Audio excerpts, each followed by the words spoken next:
Welcome back to CMR news. వార్తలు చదువుతున్నది మీ చొప్పకు నాగేశ్వరరావు.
రెండో ఇల్లు మద్దిరాలపాడులోనే ఈ ఊర్లోనే ఒక అలుదాసు శ్రీను బీసీ గౌడ కులస్తుడు. భూమి లేదు, వేరే ప్రాంతాల నుంచి ఈ ఊరుకొచ్చి సెటిల్ అయ్యాడు. భార్యాభర్త ఇద్దరు పండ్లు అమ్ముకుని ఒక 400-500 రూపాయలు సంపాదించుకుని వాళ్ళు ఎంత ధైర్యంగా ముందుకు పోయారంటే, ఇద్దరు పిల్లలుంటే ఇద్దరిని ఇంజనీరింగ్ చదివిస్తున్నారు. ఇంజనీరింగ్ 2వ సంవత్సరం ఒక అబ్బాయి, మొదటి సంవత్సరం ఒక అబ్బాయి. అప్పు చేసి పిల్లల్ని చదివించారంటే మనస్ఫూర్తిగా కుటుంబాన్ని అభినందిస్తున్నాను, కంగ్రాచులేషన్స్ కూడా తెలియజేస్తున్నా.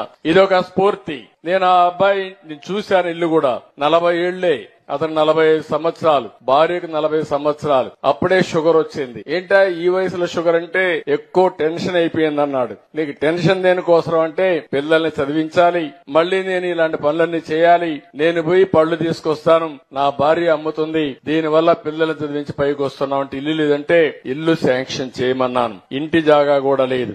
ఇప్పుడే సర్పంచ్ గారు ఇక్కడ ఉన్నారు, కలెక్టర్ గారు ఉన్నారు. కనీసం ఈ ఊర్లో 200 మందికి ఇంటి జాగాలు ఇచ్చి ఇండ్లు కట్టించాల్సిన బాధ్యత ఉంది. ఇమ్మీడియట్ గా ల్యాండ్ ఎక్విజిషన్ చేసి ఎంతమంది ఉంటే ఎన్యూమరేట్ చేయండి, ఆ ల్యాండ్ కూడా అక్వైర్ చేయండి, అందరికీ ఇండ్లు కట్టించే బాధ్యత తీసుకుందాం. ఇమ్మీడియట్ గా ప్రారంభించమని కూడా చెప్తున్నా.